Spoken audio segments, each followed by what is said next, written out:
ஸ்ரீ குருப்யோ நமஹ. பாலாம்பிகா சரணம். நம்ம அடுத்த சக்தி பீடம் என்ன பார்க்க போகிறோம் அப்படின்னா, it's a very interesting temple. Kamakhya அஸ்ஸாமில் இருக்கிற ஒரு சக்தி பீடம். இங்கே அம்பாளோட யோனி விழுந்த இடமாக கருதப்படுகிறது. யோனியும் கர்ப்பப்பையும்னு சொல்கிறா, விஜினா அண்ட் த ஊம்ப் அப்படின்னு சொல்கிறான். ஸோ இரண்டும் விழுந்த இடமாக கருதப்படுகிறது. இந்த கோவிலில் என்னென்னாக்க தாந்திரிக முறையில் தான் பூஜைகள் செய்யப்படுகிறது. நம்ம பண்ணுற மாதிரி சாதாரண பூஜைகள் செய்யப்படுவது இல்லை. வாமாச்சார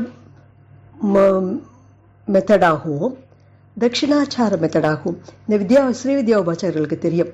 அந்த மாதிரி 2 விதமான உபாசனைகள் இருக்கின்றன. அதுபோல் அவளுக்கு வழிபாடு அங்கு செய்யப்படுகிறது சொல்கிறா. இந்த கோவிலில் அம்பாள்னா ஒரு மாதாஜியோட ஒரு சிலையோ இதுவோ இல்லை. யோனி பெண்களின் பெண் உறுப்பு போலத்தான் அங்கு ஒரு இருக்கும், கல் இருக்கும். அதைத்தான் அவர்கள் வழிபடுகிறார்கள். அந்த யோனிக்கு கீழாகத்தான் பிரம்மபுத்திரா ஓடுகிறது என்பது நம்பிக்கை அவர்களுக்கு. பிரம்மபுத்திரா ஓடுறது, அது வழியாக தண்ணி அதில் சீப்பாகி வந்துட்டே இருக்கும் அப்படின்னுட்டு. இந்த கோவிலில் முக்கியமான பண்டிகைகள் அப்படின்னு பார்த்தா நவராத்திரி, அப்புறம் துர்கா பூஜா 4 நாளைக்கு. எல்லாத்தையும் விட ரொம்ப இம்பார்ட்டன்ட் பூஜை என்னென்னா அம்புபாச்சி அப்படின்னு ஒரு பூஜை சொல்லுவாள். அம்புபாச்சி மேளா அப்படின்னே ஒன்று நடக்கும். அது என்ன அப்படின்னா, இது அம்பாளின் யோனி பாகமாக இருப்பதால் பெண்களுக்கு மென்சுரேஷன் வரும் என்பது, மாதவிடாய் வரும் என்பது எல்லாருக்கும் தெரியும். இந்த மாதவிடாயை அம்பாள் வருஷத்துக்கு ஒரு முறை நிகழ்த்தி காண்பிக்கிறாளாம். அந்த ஃபெஸ்டிவல் தான் அம்புபாச்சி மேளான்னு சொல்லப்படுறது. அப்போ என்ன பண்ணுவா, கோவிலை அது வருஷத்தில் எப்போ வருதுங்கிறது பஞ்சாங்கம் பிரகாரம் கணித்து வைத்திருப்பார்கள். அதன் பிரகாரம் இந்த வருஷம் 22ஆம் தேதி ஜூன் நிகழ்ந்து விட்டது. இது அந்த மான்சூன் ஆரம்பிக்கிறதுக்கு முன்னாடி 22ஆம் தேதியே இன்ஃபார்ம் பண்ணிடுவா, இந்த கோவில் 23ஆம் தேதியிலேருந்து க்ளோஸ் பண்ண போகிறோம்னு. அந்த 3 நாட்கள் மாதவிடாய் நாட்கள் கோவில் க்ளோஸ் பண்ணி வச்சுருப்பா. யாரும் உள்ளே போக முடியாது, எக்ஸப்ட் சில அர்ச்சகர்கள். வேறு யாருமே உள்ளே போக முடியாது. ஆணும் பெண்ணும் யாரும் போக முடியாது, வெளியில் தான் இருக்கணும். 4ஆவது நாள் 26ஆம் தேதி ஜூன், இந்த மாதம் 22லேருந்து சொல்லிட்டா 23, 24, 25 நாள் கழித்து 26ஆம் நாள் ஜூன் கோவில் கதவை திறக்கப்பட்டது. அப்போது எல்லாரும் போவார்கள்.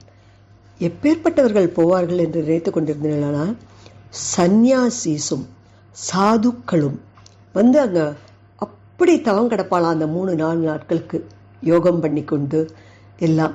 ஏன்னா அம்பாஜியோட வைப்ரேஷன் அவளுக்கு அங்கே கிடைக்குமா. அதனால வெளியில் கோவில் வளாகத்துக்கு வெளியில் தான் அவர்கள் இருக்க முடியும். யாராக இருந்தாலும் அங்கே தான் இருக்க முடியும். அது முடிந்து 26ஆம் தேதி கோவில் நடை திறந்தவுடன் எல்லாரும் உள்ளே போவார்கள். கூட்டமாக இருக்கும். இட் இஸ் நாட் 1-2 இல்லை, லட்சக்கணக்கில் மக்கள் வர இடம். அதற்கு காரணம் என்னவென்றால், யோனி என்பது உற்பத்தி ஸ்தானம் இல்லையா.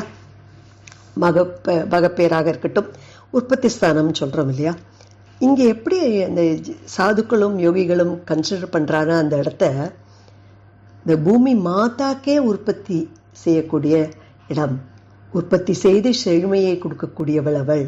அது தானியமாகட்டும், எதுவாக இருந்தாலும் சரி, குழந்தைகளாகட்டும், எதுவாக இருக்கிறதாலும் உற்பத்தி செய்து கொடுப்பவள் என்று நம்பப்படுகிறாள் அவள்.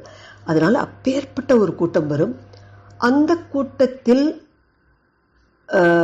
மக்களுக்கு கொடுக்குற பிரசாதம் அப்படின்னு என்னன்னு பார்த்தேன்னா, அவளுடைய மாதவிடாய் என்று தான் சொல்லப்படுகிறது இல்லையா.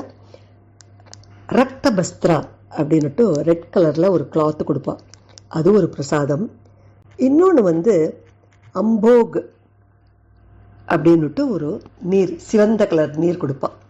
அந்த நீரும் தான் பிரசாதம் அவளுடைய மாதவிடாயில் இருந்து வந்ததாக. அதுக்கு அப்படி ஒரு கூட்டம் இருக்கும். அந்த it is which cannot be explained. It will be sold in bottles and things like that. அந்த மாதிரி அவ்வளோ கூட்டம் இருக்கும். என்னென்றால், நிறைய குழந்தை வரம் வேண்டுபவர்கள் எல்லாம் அங்கே போய் வேண்டிக் கொண்டால் அது நடக்கிறது என்று சொல்கிறார்கள். இது எனக்கு தெரிந்த என்னோட ஃப்ரெண்ட் சர்க்கிளில் இருக்கிற ஒரு மாமி, she is very very modern. அவளுக்கும் அந்த மாதிரி அவளுடைய பெண்ணுக்கு குழந்தை வரம் கிடைத்ததாக சொல்லி, அவளுக்கு காமாக்யாங்கிறது அஸ்ஸாமில் இருக்கும்னு தெரியுமே தவிர எப்படி போகணும்னு கூட தெரியாது. But she went and finally performed the offering what she had prayed there and then she came அப்படின்னு சொல்லுவாள். இப்போ இந்த அம்புபாச்சி மேளாவை பற்றி சொல்லும் பொழுது, நான் சொன்னேன் 22ஆம் தேதி மூடி விட்டார்கள் என்று. இந்த 3 நாட்களுக்கு யாரையும் உள்ளே விடுவதில்லை. 26ஆம் தேதி பார்த்தால் பிரம்மபுத்திராவே சிவந்த கலரில் ஓடிக்கொண்டிருக்குமா. 2 நாட்களுக்கு பிரம்மபுத்திரா சிவந்த கலரில் ஓடிக்கொண்டிருக்குமா. மீன்ஸ் அந்த மாதவிடாய் தான் என்று சொல்கிறார்கள். அவ்வளவு நம்பிக்கை அங்குள்ள மக்களுக்கும் வேர்ல்ட் ஓவர் மக்களுக்கும். ஏன்னா it's an you know it's such an amazing thing, right? ஒரு ரிவர் வந்து how will it become red all on a sudden only for few days இல்லையா? அவளுடைய அது முடிந்ததுக்கு அப்புறம் தான் அது ரெட் ஆகி அப்படி போகிறதுன்னு சொல்கிறாங்க. 2-3 நாளைக்கு அந்த கலரில் இருக்குமா. அப்புறம் அந்த colour will the Brahmaputra will get back its original colour என்று சொல்லப்படுகிறது. அப்பேற்பட்ட சக்தியுள்ள கோவில். அங்கே அந்த விழாவுக்கு அத்தனை பேர் வருவா. கூட்டம் சமாளிக்க முடியாது. Assam tourism will plan much ahead அப்படின்னு சொல்கிறா. பிளான் பண்ணி, ஏன்னா நிறைய ஸ்டாம்பீடு வந்துடக்கூடாது, there are so many things இல்லையா. ஸோ அப்படி சொல்லிட்டு one of the Shakti peetham of Hindu religion. Thank you friends. இங்கு வருபவர்களுக்கு இந்த 3 நாட்கள் ஒன்றுமே சாப்பிடாம இருப்பா இல்லை நிறைய பேர். அந்த மாதிரி இருக்கிறவர்களுக்கு 3 பேர் சாப்பிடாமையும் இருப்பார்களாம், விரதம் இருப்பார்களாம். சுற்றி வர கோவிலை சுற்றி திறந்தவுடன் கோவிலில் 2 விதமான உணவு கொடுக்கப்படுகிறதுன்னு சொல்கிறான்.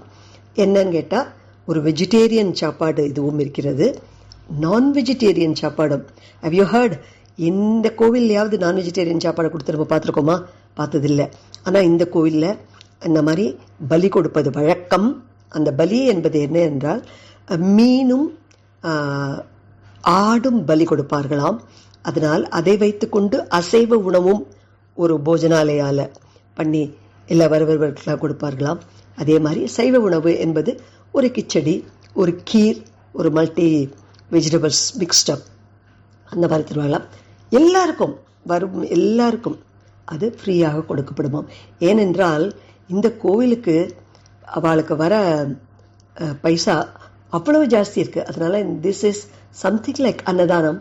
அந்த அம்புபாச்சி ஃபெஸ்டிவல் மேளா டயத்தில் மாத்திரம் அந்த 4ஆவது நாள் வரும் எல்லோருக்கும் இப்படி உணவு வழங்கப்படுகிறது என்று சொல்லப்படுகிறது. Thank you friends.